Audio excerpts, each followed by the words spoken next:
Avec la loi Taubira du 21 mai 2001, la France a été le premier pays à reconnaître l'esclavage comme un crime contre l'humanité dans une loi.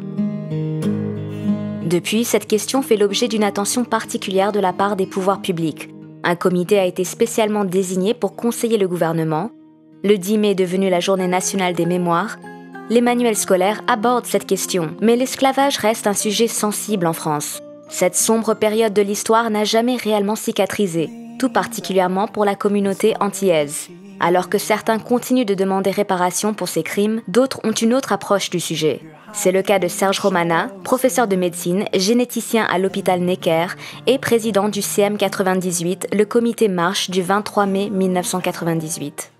Chaque peuple honore ses aïeux, sauf les esclaves, les descendants d'esclaves, qui, comme les chiens, les crapauds, les bœufs, n'honorent personne.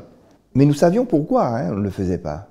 Parce que nous savions que l'esclavage était quelque chose de tellement douloureux, qu'il n'y avait rien de bon à prendre là, qu'il fallait oublier tout ça. En 1998, le gouvernement français a décidé de commémorer l'abolition de l'esclavage. En grande pompe d'ailleurs, c'était le 150e de l'abolition de l'esclavage dans les colonies françaises. Et nous avions un peu marre qu'on commémore chaque fois l'abolition et que l'abolition. Et nous nous sommes dit, bon, c'est bon quoi. 150 ans après, il faut commencer à penser à nos aïeux. Nos aïeux qui souffrirent de l'esclavage, qui furent des victimes de l'esclavage. Et nous nous sommes dit qu'il était temps de commémorer, de penser à eux et de les honorer, d'honorer leur mémoire, de leur dire que nous nous reconnaissions comme leurs enfants.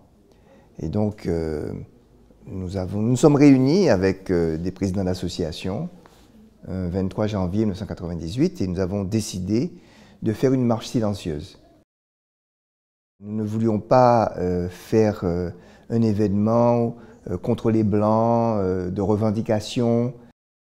On a décidé de faire ça le 23 mai parce qu'il fallait que ça soit un jour pour tout le monde, puisque le 22 c'est la Martinique en Martinique, le 27 c'est la commémoration en Guadeloupe. Et donc ce 23 mai finalement a marché pour nos aïeux, on a été 40 000 entre la place de la République et celle de la Nation. Ce jour-là, ce 23 mai 1998, pour la première fois à Paris, les Antillais de l'Hexagone se sont mobilisés pour rendre hommage aux esclaves. C'était quelque chose de tellement fort, qui nous a rendus tellement fiers, mais vraiment très fiers, de marcher comme ça, silencieusement, la tête haute, pour dire à nos parents qu'on pensait à eux. On a décidé de poursuivre ce travail de respect de nos aïeux, ce qui en fait a fait en sorte que nous avons créé l'organisation qui permettait de faire ça. C'est ainsi qu'est née l'association CM 98. Aujourd'hui, l'association compte plus d'une centaine de membres inscrits et une permanence hebdomadaire dans le 20e arrondissement de Paris. Le 19 décembre 1854. D'accord, là c'est bon. C'est bon? Oui, on avait mis la bonne date, c'est bon. On a un fichier avec des personnes, enfin des esclaves, à qui on a donné leur nom en 1848. Et donc ce fichier, on le remet à jour. Parce qu'auparavant, les esclaves n'avaient pas de nom, donc comment on les a nommés en 1948. Et donc on a tout repris, mais là on est obligé de revoir, qu'il y a des erreurs. Nous avions au départ, on avait des photocopies, mais là on a des bobines sur nos ordinateurs. Donc c'est comme si on était aux archives départementales ou aux archives nationales de Paris et on fait une correction plus approfondie. Le plus gros travail, celui qui est le plus visible actuellement que fait le CM 98, c'est que vous ne pouvez pas honorer vos aïeux si vous ne les connaissez pas. Donc nous avons été les chercher et nous avons trouvé dans les archives. Nous avons travaillé pendant plus de 10 ans, ça fait plus de 10 ans qu'on travaille dans les archives, et nous avons eu le bonheur de rencontrer ce qu'on appelle les registres des nouveaux livres et le registre des individualités pour la Martinique. Les nouveaux livres, c'est pour la Guadeloupe. Ce sont des registres qui retranscrivent en fait la nomination qui a eu lieu après l'abolition. Par exemple, mon aïeul s'appelait Juliette, eh bien son matricule c'était 5322. Et le père de mon grand-père s'appelait Volant Charles, son matricule c'était 9812. Eh bien le 14 septembre 1848, le maire du Moule les a nommés Romana. Et ainsi naît ma lignée. On a retrouvé donc la trace et l'identité de la majorité des aïeux des Guadeloupéens et des Martiniquais. Donc c'est un travail dans les archives, difficile, long. On en a fait des bases de données, on les a mis dans des livres, on les a mis sur des monuments pour les honorer justement. Les 2 premiers mémoriaux ont été inaugurés le 23 mai 2013 à Saint-Denis et à Sarcelles. Tous 2 portent 213 noms, les noms de responsables associatifs et de résidents de ces villes. Plus que tout, c'est aussi des actes qui traduisent que les Antillais sont passés par là. Parce que si un jour il n'y a plus d'Antillais, les mémoriaux seront là. Plusieurs dates permettent de se rappeler cette sombre période du passé de la France.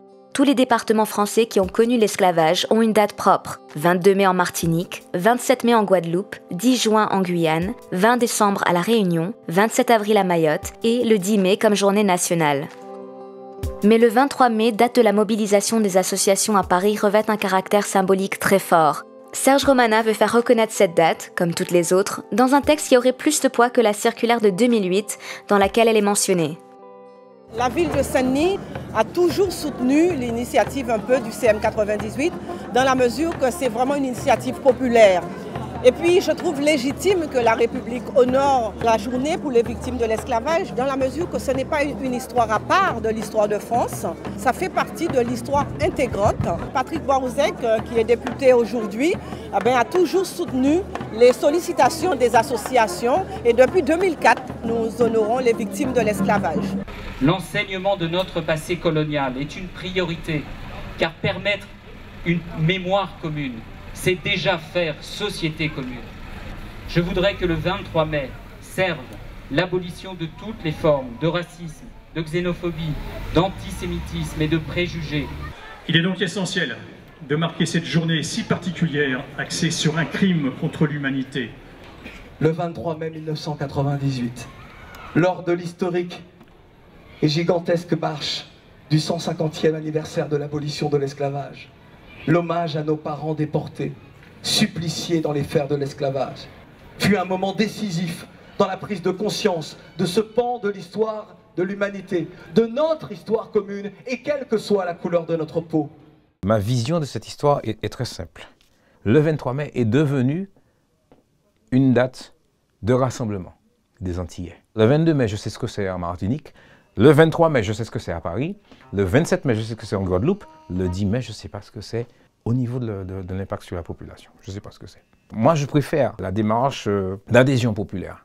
Pour le moment, c'est le 23 mai. Si le CM98 parvient à rassembler, il ne fait pas pour autant l'unanimité. Pour de nombreuses associations, la date du 10 mai qui permet de rendre hommage aux victimes et aux abolitionnistes est une date de réconciliation nationale. 11 janvier 2017, Serge Romana entame une grève de la faim devant le Sénat. Ce jour-là, le Sénat examine un projet de loi égalité réelle. Un amendement a été introduit dans ce texte qui répond précisément aux vœux de Serge Romana. Le 23 est enfin inscrit dans la loi. Mais Félix Desplans demande son retrait. Le sénateur PS considère en effet que cette commémoration spécifique de la mémoire des victimes est une source d'opposition raciale entre blancs et noirs. Serge Romana semble déterminé. En tant que fils et en tant qu'homme, de voir un autre homme faire une action telle que celle-là, de façon si proche, pour le coup, c'est assez fort. Il fallait que j'interpelle fortement l'opinion, nos parlementaires. Je n'avais pas d'autre choix que de prendre une décision personnelle, parce que quand même je suis président du CM98, je ressens la détresse de centaines de militants, et il fallait que je fasse quelque chose.